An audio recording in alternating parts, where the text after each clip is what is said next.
Hello बच्चों, let us read the question first. Find the mismatched pair. Mismatched pair बताना इन सब में से कौन सा है. Pachytene with appearance of recombination nodules, diplotene with short lived stage found in oocytes of some vertebrates, zygotene with synaptonemal complex और diakinesis with terminalisation of chiasmata. हमें बताना है इनमें से कौन सा मिसमैच्ड है जो गलत लिखा गया है. तो यहाँ पर जो की कॉन्सेप्ट यूज होगा ये होगा मायोसिस का हम यूज करेंगे. देखो मायोसिस क्या होता है, ये एक टाइप का सेल डिवीजन है. इस सेल डिवीजन के अंदर हम क्या देखते हैं कि जो पेरेंट सेल होता है ये पेरेंट सेल डिवाइड करके 4 डॉटर सेल्स देता है, 4 डॉटर्स देता है. द थिंग इज कि जो 4 डॉटर्स होती है ना ये वेरिएबल होती है, मतलब ये बिल्कुल भी सेम नहीं होती. इनका जो जेनेटिक मेकअप होता है अपने पेरेंट जैसा नहीं होता. तो इस वेरिएशन लाने में मायोसिस हेल्प करता है. वेरिएशन होता है इन चारों डॉटर्स के अंदर, इसलिए सेक्सुअल रिप्रोडक्शन के टाइम पर सबसे ज़्यादा यूज़ किया जाता है. जब गैमीट्स प्रोड्यूस करने होते हैं तब मायोसिस का यूज़ होता है. तो वेरिएशन लाने के लिए ये मायोसिस ही जो होता है मेन होता है. मायोसिस 2 स्टेप्स में होता है, मायोसिस 1 एंड देन मायोसिस 2. अब इन 2 स्टेप में भी फर्दर मोर जो प्रोसेसेस होते हैं वो सेम होते हैं, बस 1 और 2 का फर्क होता है. इनमें प्रोसेसेस क्या होते हैं, प्रोफेज होते हैं, मेटाफेज आता है, उसके बाद फिर आता है एनाफेज, फिर आता है टीलोफेज. इसके बाद ये कैरियोकाइनेसिस कंप्लीट हो जाता है और फिर आता है साइटोकाइनेसिस. जाता है कैरियोकाइनेसिस कंप्लीट, यानी न्यूक्लियर का डिवीजन जो होता है वो खत्म हो जाता है, कैरियोकाइनेसिस. उसके बाद फॉलो करता है साइटोकाइनेसिस.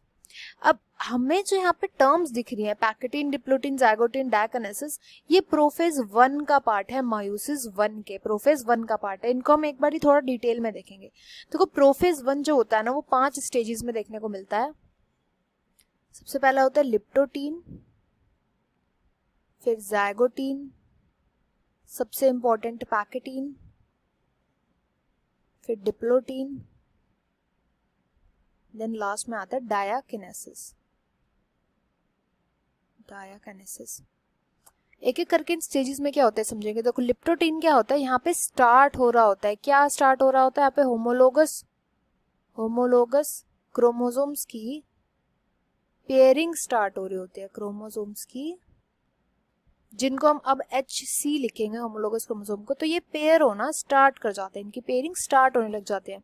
ज़ाइगोटीन में क्या होता है, जब इनकी पेयरिंग बन रही होती है ना इसी प्रोसेस को हम बोलते हैं सिनेप्सिस. जब इनकी पेयरिंग हो रही होती है इसी पेयरिंग के प्रोसेस को हम बोलते हैं सिनेप्सिस. एंड ये सिनेप्सिस यहाँ पर कंप्लीट हो रहा होता है. सिनेप्सिस को कुछ प्रोटीन्स जो होते हैं उनका कॉम्प्लेक्स उसमें हेल्प करता है. एंड ये प्रोटीन्स का जो कॉम्प्लेक्स होता है इसको हम बोलते हैं सिनेप्टोनीमल कॉम्प्लेक्स. तो सिनेप्टोनीमल कॉम्प्लेक्स भी हमें यहीं पर देखने को मिलता है, सिनेप्टोनीमल कॉम्प्लेक्स जो कि हमें ज़ाइगोटीन में देखने को मिलता है.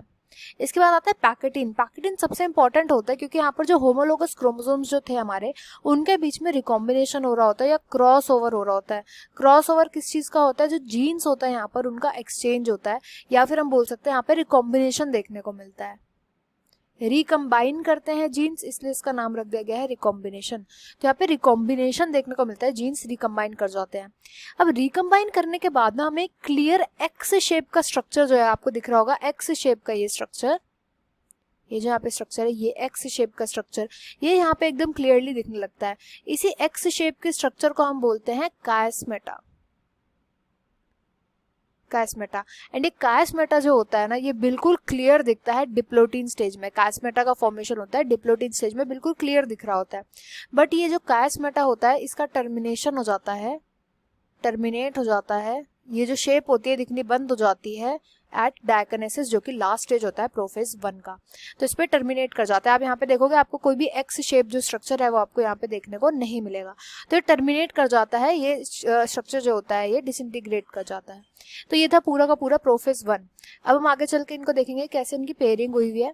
तो देखो pachytene with appearance of recombination nodule. देखो बहुत इंपॉर्टेंट है, रिकॉम्बिनेशन नोड्यूल क्या होता है, वो नोड्यूल होते हैं जो कि हेल्प करते हैं सिनेप्सिस करने में, सिनेप्सिस को करने में, या फिर सिनेप्टोनीमल कॉम्प्लेक्स के बनने में, सिनेप्टोनीमल कॉम्प्लेक्स के बनने में. एंड ये कॉम्प्लेक्स कब बनता है अगर आपको याद हो तो ये ज़ाइगोटीन स्टेज में बनता है, ना कि पैकेटीन में.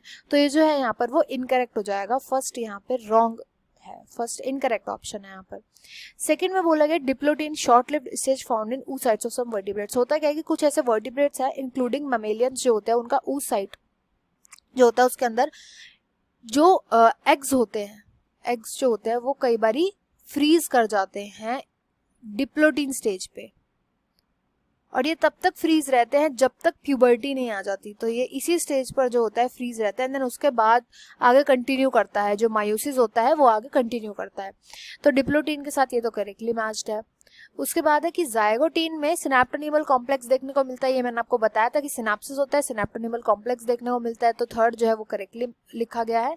एंड देन लास्ट आता है फोर्थ डायकिनेसिस, जिसमें कि कास्मेटा का टर्मिनेशन होता है, यही मैंने आपको बताया था, लास्ट स्टेज में एक्स शेप का स्ट्रक्चर दिखना बंद हो जाता है। इनकरेक्ट यहाँ पे ऑप्शन 1 हो जाएगा। I hope you understood well, best of luck and thank you.